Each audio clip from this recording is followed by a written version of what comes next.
Good morning, good afternoon, and good evening, everyone. We are so happy to have you all today with us. And um, since we're very tight at time, we will start sharp at 6 o'clock, and I will start with the introductions right away.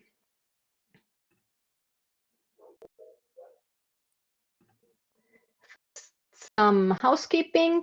Today we have with us Christian Stolt, the expert who will talk about the putting the CX data into action. And I am Eveli Kaasiku.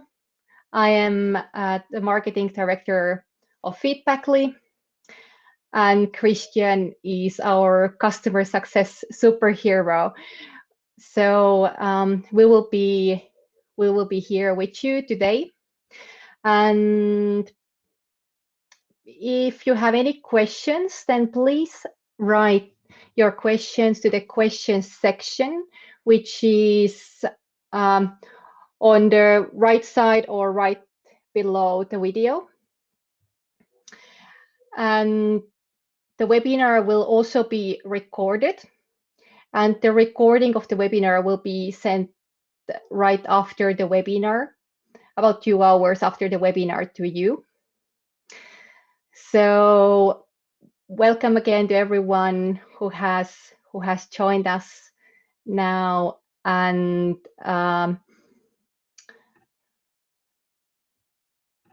first, a couple words about the CX Forum as well. CX Forum is the official organizer of this webinar. CX Forum is a global community and network of CX and marketing professionals with a passion to share the knowledge and create better experiences. Today's event or webinar is put together in cooperation of the CX Forum, Carepage, and Feedbackly. First about Carepage as well. Carepage is a web platform that helps you find and give reviews for aged care services. With the help of Carepage, you can find the best aged care services and help. Sponsor of the event is Feedbackly.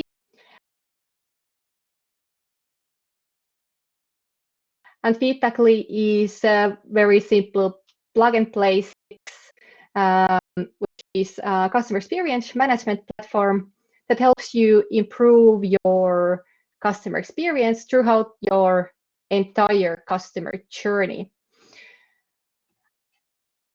And it's done by 3 simple steps. We help you collect feedback online and offline, analyze your entire customer journey, and then take action to help you attract and retain more customers.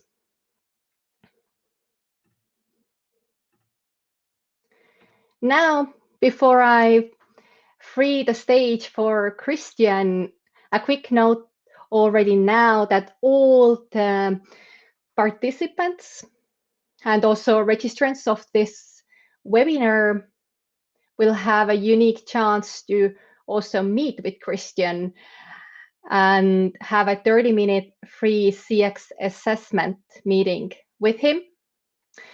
We'll send the link to book the meeting after this webinar, but you can also book the meeting actually right away or during the webinar via a link in the offers section of this on the right side or right under the video. This is the key.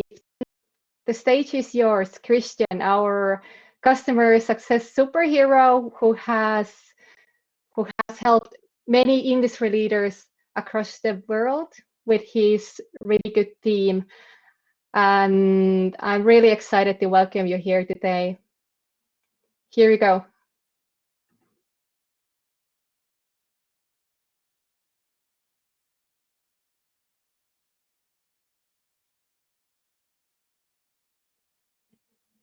morning, good evening, good day to everyone. I was following the chat along here, and nice to have such a various bunch of people attending today. So without further ado, let's jump into today's theme. And like Eveli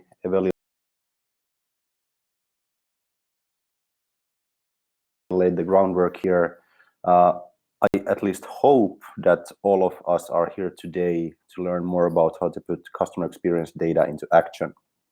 So for the next 30 minutes, give or take, I will concentrate on going through 4 main topics here. The key to everything else is quality data collection, so I will emphasize that one as well. How to generate actionable insight, go through common pitfalls, which essentially leads to the fact that you're not able to generate any actions out of your data. And lastly, a practical example also on how to calculate the return on investment of your CX efforts. So if we, first of all, Eveli was kind of like boosting up me, and thanks for that, no pressure.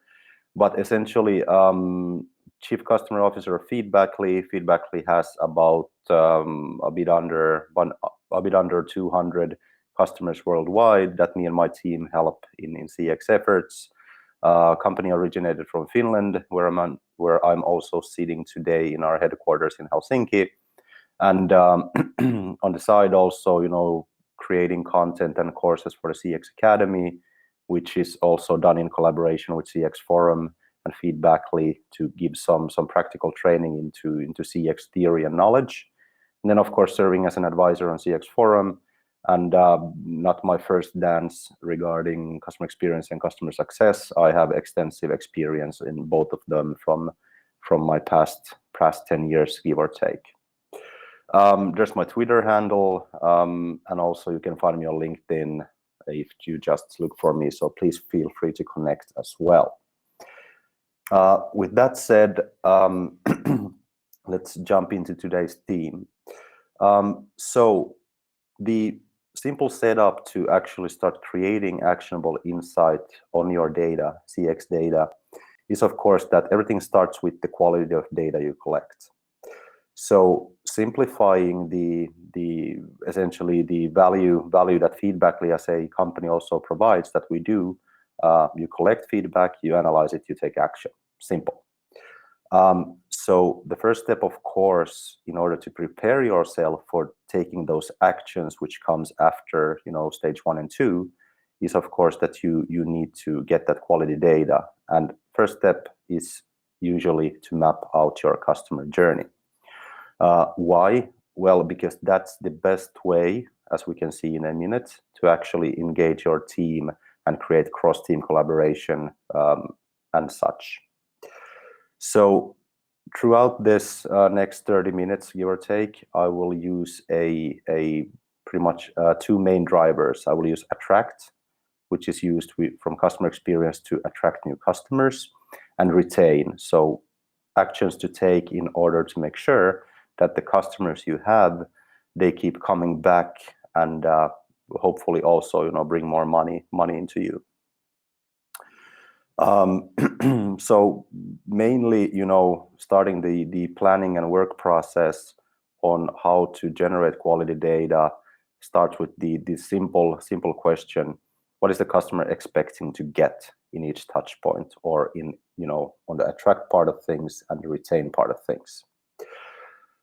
So that's a kind of like a first step, because you pretty much you see what you see is what you get. So if you're not able to understand what your customer is looking to get, the data will not support you either, because they are not able to give you good enough insight of what they were looking to do when they essentially interacted with you one way or another.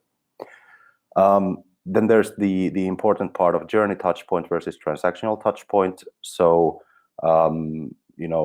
is each and every one of your to-be customers or visitors or leads going through a specific journey before landing to you as a customer, or are they so-called transactional touch points, or that they don't go through them necessarily, but you might interact with them in a transactional way. A practical example would be contacting customer support, for instance. Basic survey design, we will not go through that today in detail, but of course, structuring how you collect that structured and unstructured data is essentially key performance indicator, categorization, and open feedback, which gives you the bare minimum of valuable data as well. And the most important part here is the last bullet point.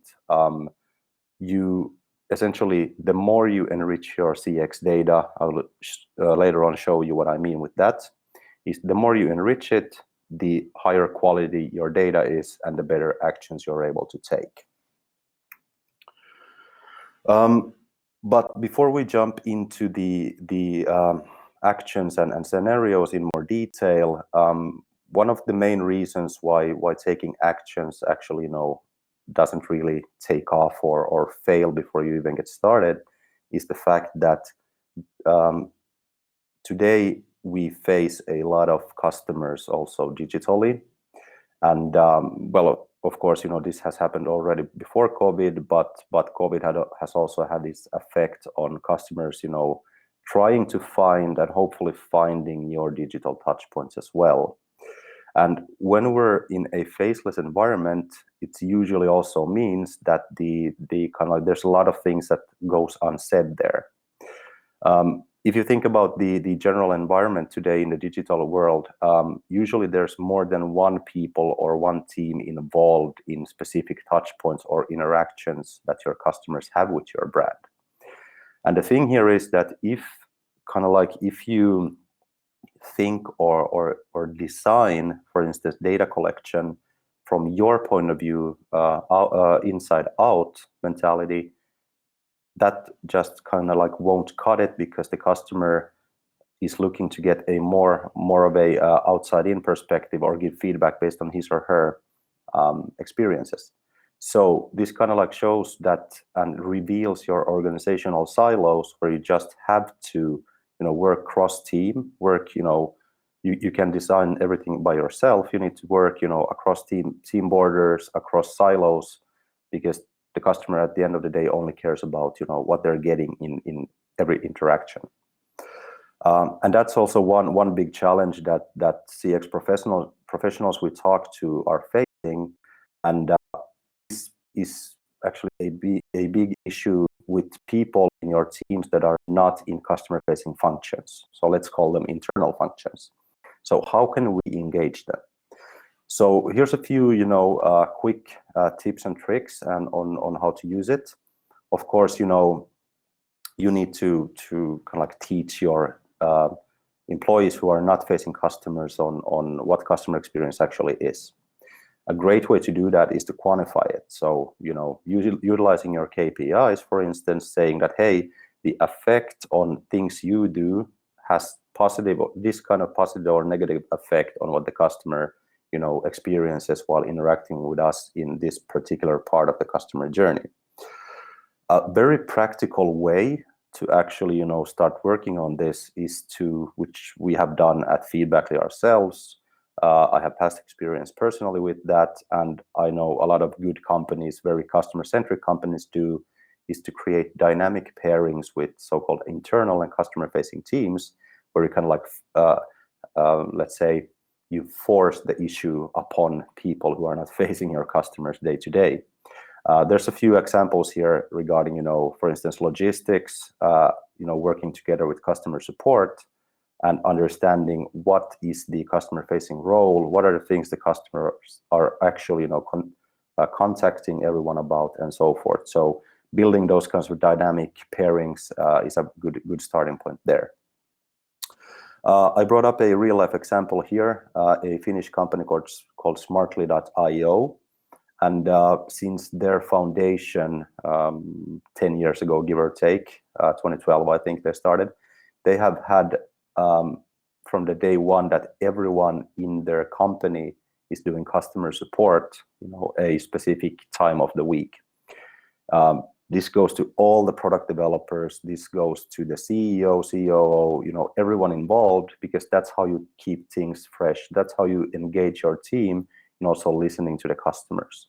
So that's a great way to also, help those indirect team members to understand what is actually, going on in the different touch points.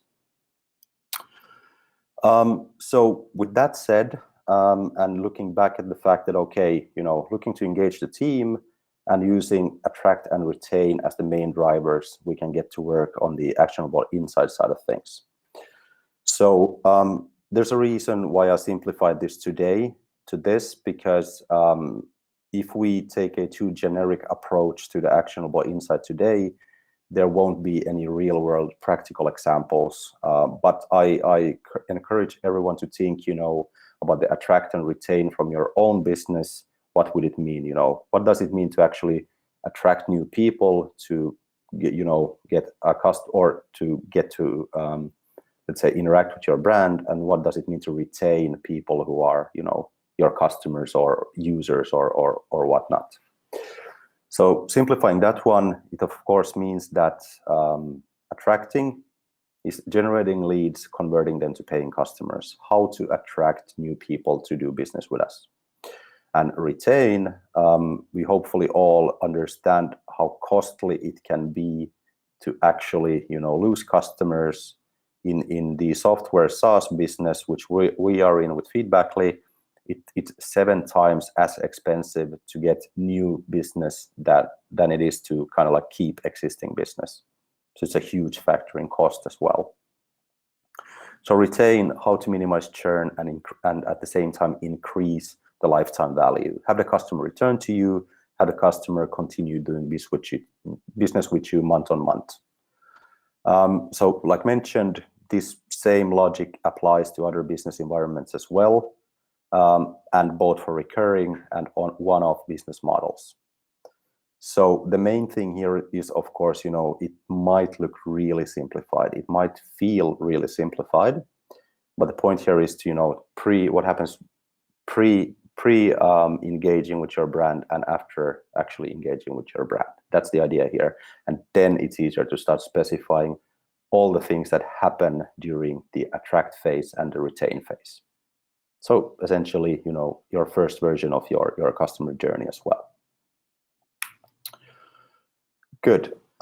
So now, looking back at the data quality point of view and the enrichment and how the customer experience data essentially is evolving.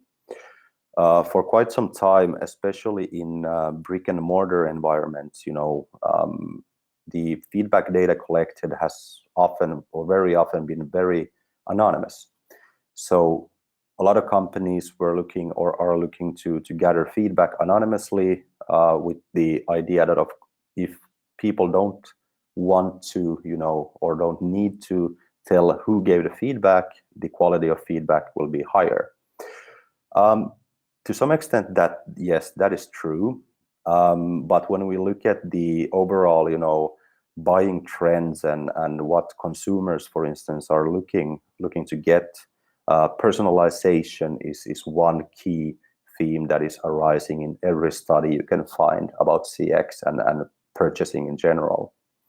So that means, the only way that you're able to personalize content or offering or whatever is that you also know who is, telling things to you, because essentially the customers are telling you what they want, and then they're looking for you to deliver on that promise. So looking at the attract side of things, this is again, just to prove a point practically. Let's say, for instance, your main lead generation channels is website, social media, content marketing, webinars, or then, if the pandemic situation at some point eases up, maybe we can return to a world of real life events, for instance. You might be collecting, prompted, structured surveys. So essentially, you decide what to ask. And then you might also get feedback and input from unprompted channels such as social media. people commenting on your Twitter posts or tagging you on something, and that's essentially unprompted feedback that you also want to use. So here comes the key now in order to ensure, actionable insight. The level of enrichment you're able to make on that feedback, that data will pretty much, tell you what actions you're able to take. I listed here to simplify things a bit, 3 different levels of enrichment. We're talking about low, medium, and high. Low enrichment, close to anonymous data.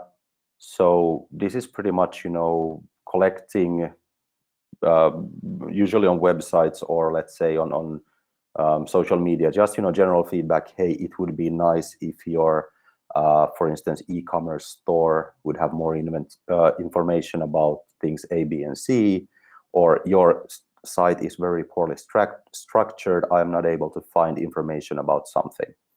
Okay, so this is of course very, very valuable feedback, but at the same time, the only thing that this actually serves to do is for you to understand that, okay, which themes affect my key performance indicators the most. So which themes affect my customer effort score, for instance. That's very valuable input, for instance, for your web developers, for your marketing team, whoever is in charge of updating all your lead generation channels, essentially. But then if we jump to kind of like the next level, the medium one, then you might already be able to identify lead segments, lead industries, how they behave on your website's touch points, so forth. And then you can start, figuring out actions on how content resonates with specific industries, for instance. If you have a lot of, people downloading the same materials, you might know that, okay, these peoples are mainly from the telecommunications industry. So, okay, this resonates well with them. And then you're able to, again, specify a bit better on what to offer to whom. And high enrichment, which is, of course, what everyone is aiming for, is that you can actually identify the person who gave you the feedback. And as a part of that, of course, you can then, create this personalized experience, personalized offering to help them or to have them return to interact with your brand even more. Usually we get a question that is that, okay, what does high enrichment mean? How do I do it? Just millions of different tools, to enrich data or collect, for instance, behavioral information. But, based on past or our experience, the minimum requirement you need is to get the contact information. You need to be able to have the lead give you the inputs on who they are, and that's essentially also them giving you the possibility to reach out to them, with something later on. So that's for the attract side of things, and for the retain side of things, same logic applies. Here, of course, journey-based versus transaction-based. Is it, for instance, a delivery touch point after purchase, or if it's someone contacting customer support? The need is different. The life cycle stage is different, but essentially, all the same things apply for this one as well.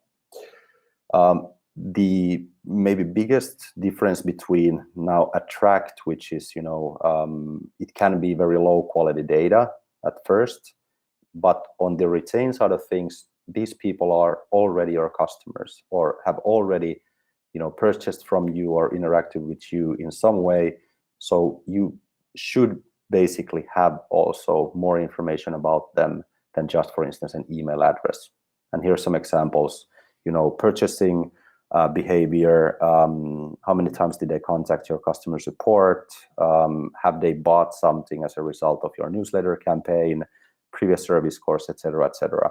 So this all is enriched data, when connected to CX data that you collect, gives you a lot of options moving forward. So what that, in practical terms would mean then, based on the level of enrichment of the data you have at your disposal, it all essentially boils down to the likelihood of what actions you can take and what is the expected outcome. So the first 2 bullet points with the website visitors essentially gives you an understanding of what would be the expected outcome, or what could I, what's the action I could take here. So let's say they have a high service score and they give you the contact details also. They sign up for your newsletter, or they wish for someone to contact them, or something similar. This, of course, gives them already a pretty high lead score. So the action you could take, of course, is to outreach to these people and offer them to buy something straight up, one-to-one, because this is very straightforward. They're happy with you. They give your details. They want to interact with you, in the future as well. Go ahead and just, start, reeling them in, so to speak. And at the same time, use the same feedback they give, because clearly they're engaged with you. Use the feedback they gave to also, develop your own service and whatever, comes up in the feedback they give you. Same thing for people leaving sites with low service scores. It's a different scenario. It's a different action to be taken. Might not be, that valuable. You are not able to reach out one-to-one to them, because most likely won't have any information who gave the feedback. But you can use that again as a strength to develop the environment where they gave the feedback, whether it's a website or social media or whatever. Same logic with on the retain side, which pretty much means that customers with high enrichment already, that gives you pretty good, possible scenarios of actions to take. High service score, high repeat purchase rate, keep them coming back with offers or discount codes, and ask for referrals and so forth, and really get the most value out of your loyal customers as well. And same thing with low service scores, higher risk of churn, customer health is not the best, but then you might want to build a scenario or an action where you actually reach out to understand, what is the real reason for this. But everything pretty much, is based on the likelihoods and the scenarios you want to build. So it's easier to start with a few, and then, start going into a more detailed, actionable, measurement or actions to take when you move along. And so I already mentioned the fact about, a very important part of not succeeding in taking actions is, of course, that you're not able to engage your team, especially if your team is bigger, especially if you work, side by side with other teams and people, and there's, either clear silos or kind of unexpected or unwanted silos that have been, coming along, in history. That is a big challenge to overcome as well. And like I mentioned there previously, a few ideas on how to break that one. But besides that, some other things to consider here is, of course, what kind of data are you working with? If it's very old, let's say it's not too recent, then you might, have lost your thunder there, because each hour, each day that you're not taking action based on the data, the value of, let's say, leads, the value of reaching out to customers it's decreasing day by day. So automation is, of course, the thing there. First of all, asking or generating the feedback at the right time, not asking something that happened 7 days ago, but in real time instead. And then automating the actions and notifying specific people and teams about what is going on is essential to succeed here. And a big part, especially for us doing business in the EU, but also, for instance, in California, in US, but otherwise as well, is the compromisation of the customer's personal security. So having privacy policies in place and so forth especially if you're collecting and hopefully are collecting contact details in your feedback. This is something, people are very wary of their own data. It's one of the last things that is truly your own. So this is something to emphasize as well, that you also communicate to the customers how you're using the data that you're collecting, and that gives a sense of trust between you and the brand, or the brand and the customer as well. Then of course, building scenarios or actions, on too small sample sizes, or kind of like jumping to conclusions with insufficient data. Very, very important to also have the representativeness in place, because otherwise, it might backfire if you take conclusions too fast.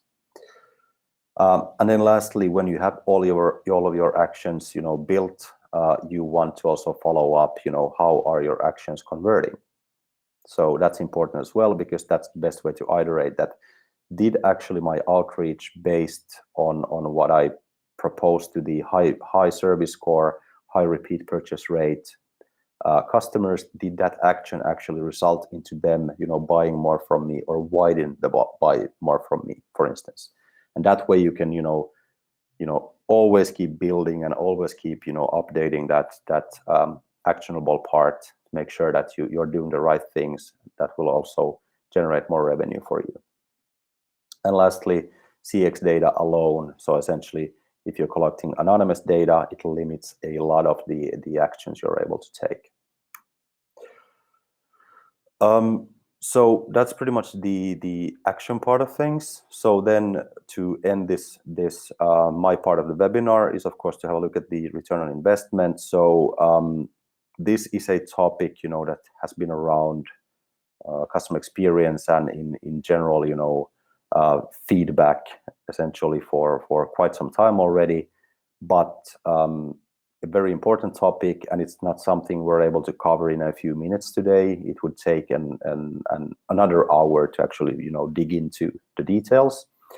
But of course, there's two different ways to start measuring your return on investment that you make into customer experience. It's the indirect one and the direct one. So essentially, again, a matter of the level of enrichment of your data and how detailed you're able to follow the behavior that happens after you take your actions, all leading to the same thing. But to simplify things a bit, just calculating, for instance, values of leads that give their contact details.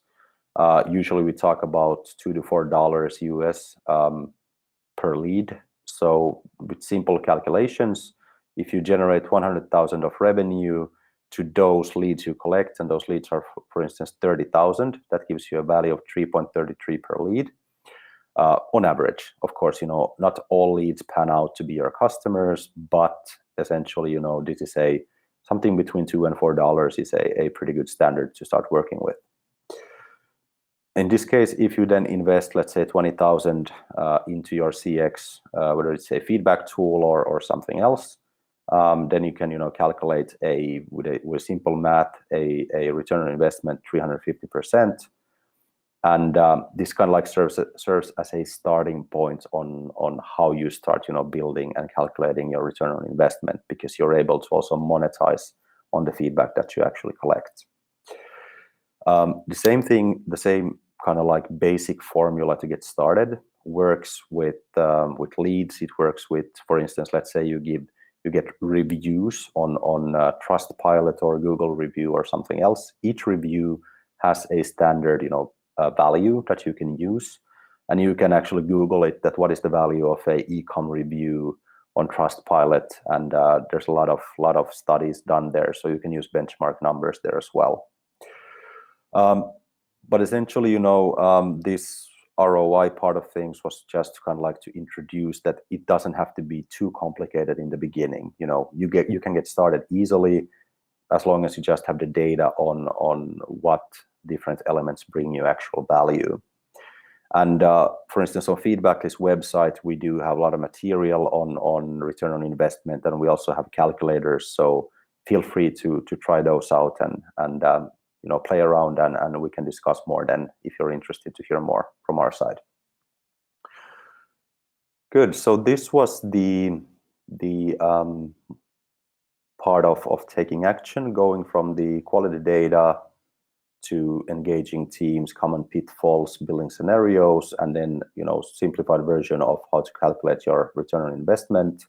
Unfortunately, we didn't have time more now to go through this today, but whoever is interested, just book a time, to talk with me in more detail of what this means in your case, and I'll gladly continue the discussion with you as well.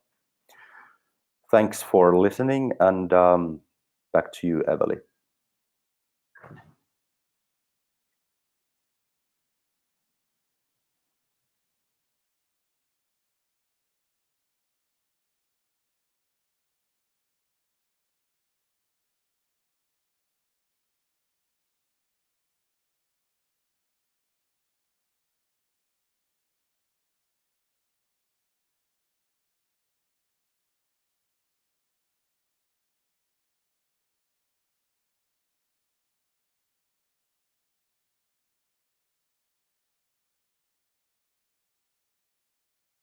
I was. Here we go. Now we have it. So sorry about it. It took some time. But hey, I know that we have a lot of CX and marketing awesome professionals today here that have joined us, and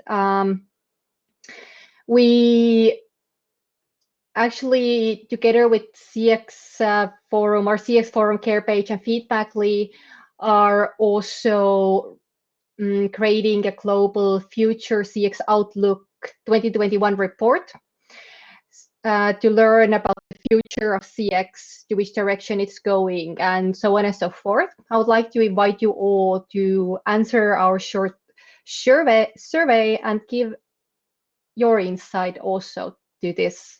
And as a thank you gift, the CX Academy will give you a free access to the CX 101 course, which is actually their most popular course as well.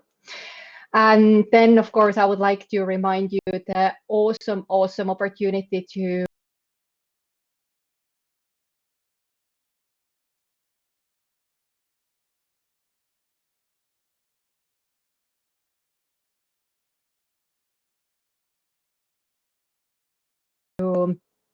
have a personal meeting with Christian.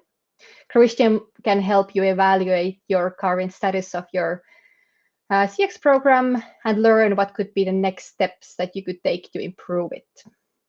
Simple as that. And we will send you links over email as well. And also, actually, again, here in Webinar Ninja, you can see the offer section, the gift box, which is just right under the video or on the right side. and let's go now to the questions. So I can see that we have one question here right now. Please feel free to add more and be more effective with the CX action. Yes, thanks, Aldo, for the good question. Well, of course, it's a broad topic to give you a definite answer here.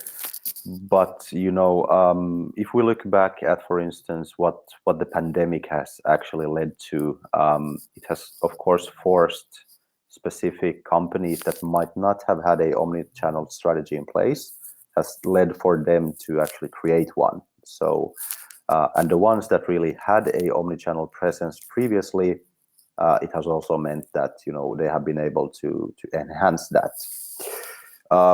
A common question here, of course, has been, hopefully not for a lot of businesses, but it has happened, is that where did my customers go? Well, the highest, if you have to ask yourself that question, it might be that they went to your competitor. But of course, when we kind of like think about why it's so important to measure the customer journey, because that's essentially an omni-channel strategy. So you're pretty much, the customer has a need, right? They have a need to purchase something from you. They might have gotten it from the brick and mortar store previously, but now they are looking to get that same experience online. Well, this actually means that, simplifying again here a bit, but you should be able to provide the same experience online that you gave in a brick and mortar store. And it can be, managed well. Of course, the people and teams you need to engage are different. If you have a brick and mortar network, it might be vendors, store managers, store clerks, whatnot. But at the end of the day, they should be looking at the same thing to give exceptional level of customer experience.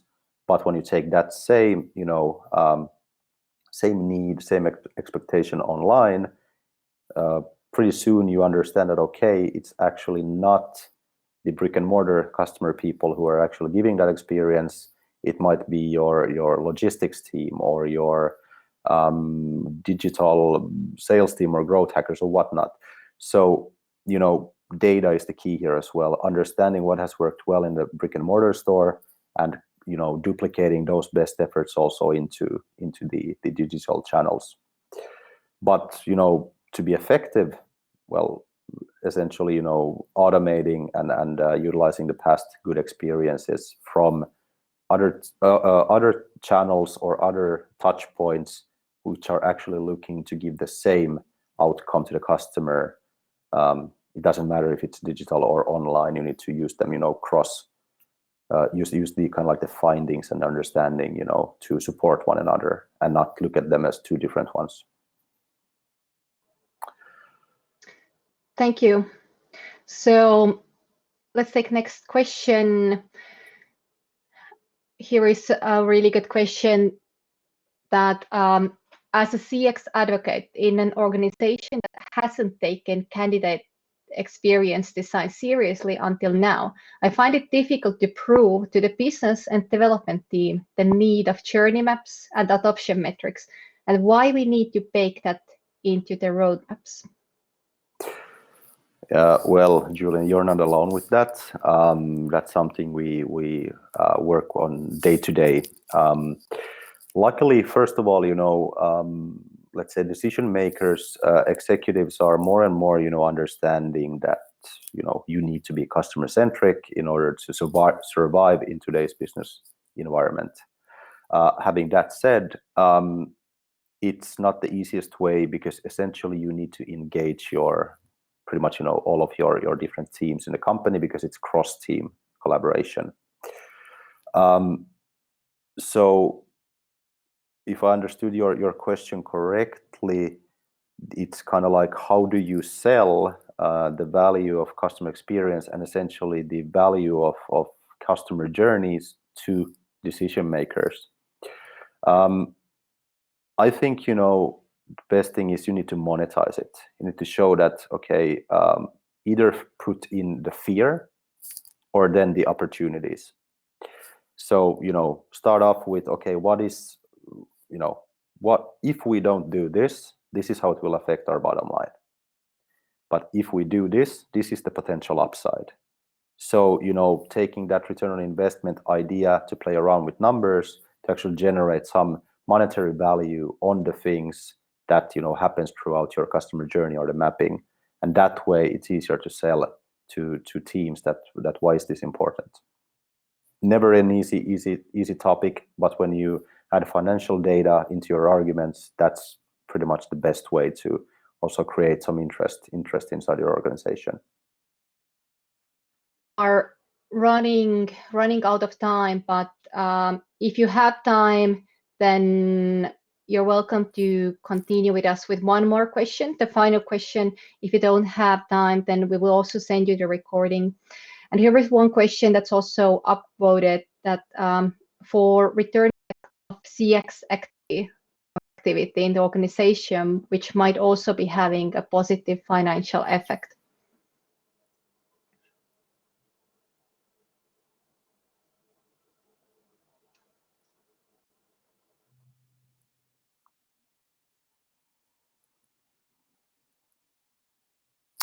Yes, I was hoping to get this question because this is, if you are so lucky that you get to this level of discussion, that, well, can we actually say that this is a result of our good CX efforts, then you're in a very good path, to actually being able to then CX is actually a part of the operations, and that's what we're looking to do. It's not a standalone anymore.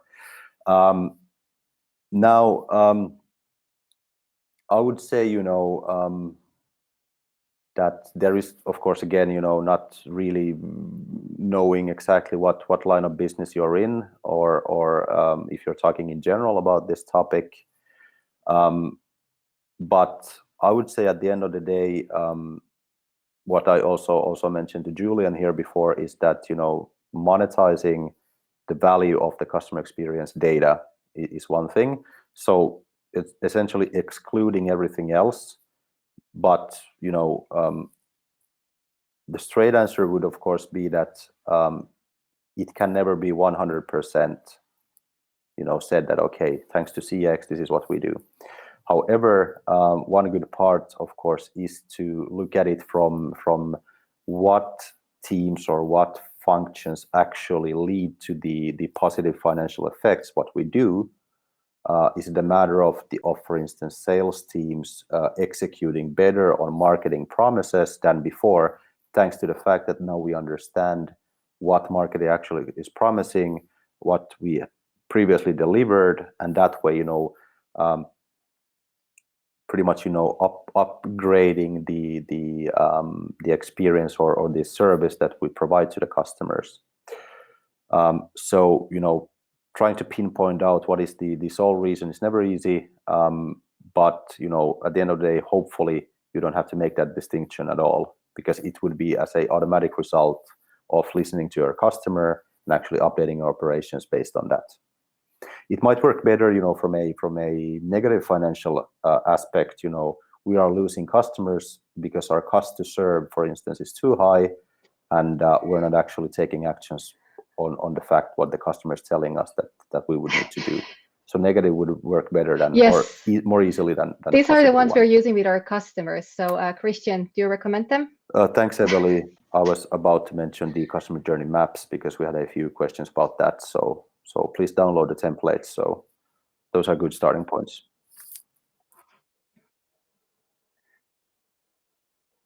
Alrighty, but we have now run out of time, and unfortunately we can't take more questions today. And they're full with information and infographics. I see that you do have really good questions about the journeys, to get going here. And feedback is actually focusing on customer journeys very, very heavily, or that's what we're doing basically as well. So I suggest to book a meeting with Christian to find out answers to these questions that you have in mind still, and he can help you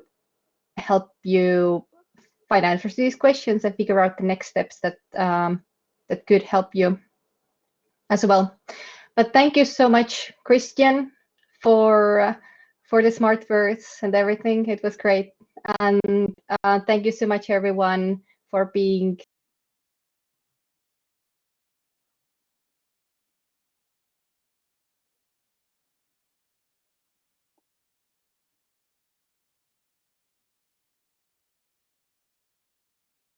here with us until the very end as well. And I hope you liked it, and see you hopefully in the next webinar that will take place in March, and it will be about emotional experience. Thank you, everyone. Thanks for engaging, and have a great, continuation of the week. Thank you. Bye-bye. Bye-bye.